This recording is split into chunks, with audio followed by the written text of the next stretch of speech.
Hello everyone, আজকে একটি 10 লাইনের রচনা শেয়ার করছি। বিষয় বৃক্ষরোপণ উৎসব। বৃক্ষরোপণ উৎসব হল প্রকৃতিকে সবুজ করার লক্ষ্যে চারা গাছ লাগানোর একটি মহৎ অনুষ্ঠান। একটি গাছ একটি প্রাণ, এই মূল মন্ত্রকে সামনে রেখেই এই উৎসব পালন করা হয়। সাধারণত বর্ষাকালে এবং অরণ্য সপ্তাহের সময় স্কুল ও বিভিন্ন প্রতিষ্ঠানে এই উৎসব পালিত হয়। গাছ আমাদের পরম বন্ধু। এটি আমাদের জীবনদায়ী অক্সিজেন দেয় এবং পরিবেশ নির্মল রাখে।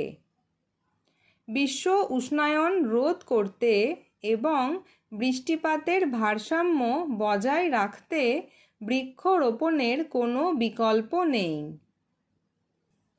গাছ আমাদের ছায়া দেয়, ফলমূল দেয় এবং বন্য প্রাণীদের নিরাপদ আশ্রয় প্রদান করে।